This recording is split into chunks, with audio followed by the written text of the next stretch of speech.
हमारे YouTube channel VR blogs पर। Update शुरू करने से पहले अगर आप हमारे चैनल पर नए हैं तो अपडेट को पूरा देखिए, और अगर आपको अपडेट पसंद आया तो चैनल को लाइक, सब्सक्राइब और शेयर कीजिए। साथ ही में बेल आइकन भी दबा दें ताकि आगे आने वाली वीडियो का नोटिफिकेशन आपको जल्दी मिलता रहे। तो जैसा कि आपने देखा होगा, आज हम आए हैं अपडेट लेने के लिए नागपुर मुंबई समृद्धि महामार्ग के इंटरचेंज नंबर 3 पर। तो फ्रेंड्स, आज की तारीख में मुंबई नागपुर समृद्धि महामार्ग हमारे देश का सबसे लंबा एक्सप्रेसवे है।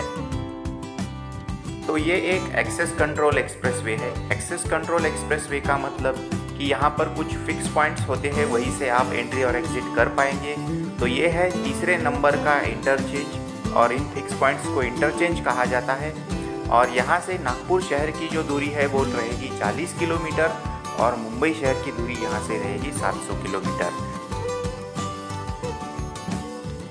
तो ये जो इंटरचेंज है ये काफ़ी इम्पॉर्टेंट इंटरचेंज होने वाला है, क्योंकि ये समृद्धि महामार्ग पर नंबर 3 पर बनाया गया है। तो यहाँ से बूटीबोरी की लोकेशन भी पास में है। यहाँ से नज़दीक से ही मुंबई हावड़ा रेलवे लाइन भी पास होती है। समृद्धि महामार्ग तो यहाँ से पास हो ही रहा है, और इसी के पास में लगभग 20 किलोमीटर या 30 किलोमीटर की दूरी से नागपुर हैदराबाद नेशनल हाईवे भी क्रॉस होता है। तो इन सब वजहों से जो ट्रांसपोर्टेशन है, इनके हिसाब से इस इंटरचेंज का जो महत्व है वो काफ़ी ज़्यादा बढ़ जाता है। तो अब बात करते हैं आज के इस अपडेट देने की वजह की।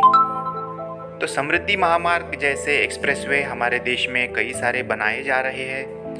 हम जो भी सामान यूज़ करते हैं उस सामान के लिए ट्रांसपोर्टेशन कॉस्ट जो है वो ज़्यादा महंगी हो जाती है, अगर वह सामान हमारे घर तक पहुंचने में उसे देरी हो जाए। तो इसी के लिए, इस कॉस्ट को कम करने के लिए और महंगाई को नियंत्रण में रखने के लिए यहाँ पर देश में काफ़ी सारे एक्सप्रेसवेज का निर्माण हो रहा है, और उसी में से ये एक समृद्धि महामार्ग भी है जिसे बनाया गया था MSRDC के द्वारा, यानी कि महाराष्ट्र सरकार के द्वारा।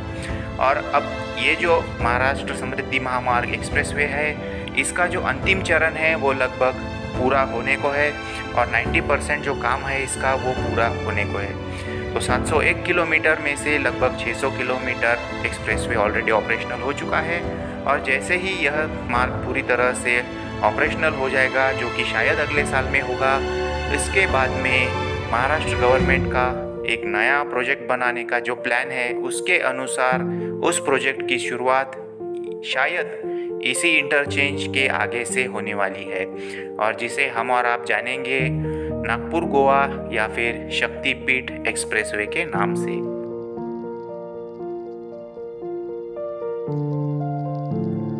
तो फ्रेंड्स, अगर आज की तारीख में आप नागपुर से गोवा बाय रोड जाते हैं, यानी कि नेशनल हाईवे से, तो लगभग वह डिस्टेंस आपको पड़ेगा 1000 या फिर 1100 किलोमीटर। लेकिन ये जो बनाया जा रहा नया नागपुर गोवा शक्तिपीठ एक्सप्रेसवे है, इससे इसकी लेंथ जो है वो 750 किलोमीटर रह जाएगी, और इसे बनाने में लगभग 3 से 4 साल और लग जाएंगे। फिलहाल इसका जो काम है वो शुरू नहीं हुआ है, लेकिन अगर जियोग्राफिकली देखा जाए तो इसी इंटरचेंज के थोड़ा आगे जाने पर इसकी शुरुआत हो सकती है, क्योंकि यहाँ से समृद्धि महामार्ग जो है वो राइट साइड में टर्न लेगा, और शक्तिपीठ एक्सप्रेसवे जो है वो लेफ्ट साइड में मुड़ जाएगा।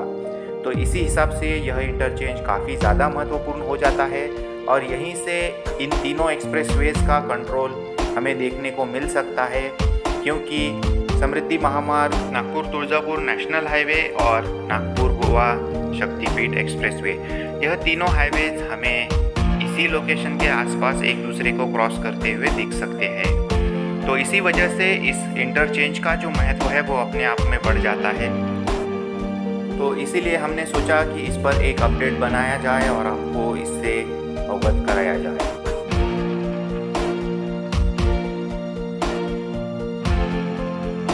तो अभी हम आ चुके हैं नागपुर तुळजापुर नेशनल हाईवे पर, और जो ऊपर से रोड जा रही है वो है समृद्धि महामार्ग, और ये भी एक लोकेशन हो सकता है जहां से शक्तिपीठ एक्सप्रेसवे की शुरुआत की जा सकती है इंटरचेंज के द्वारा।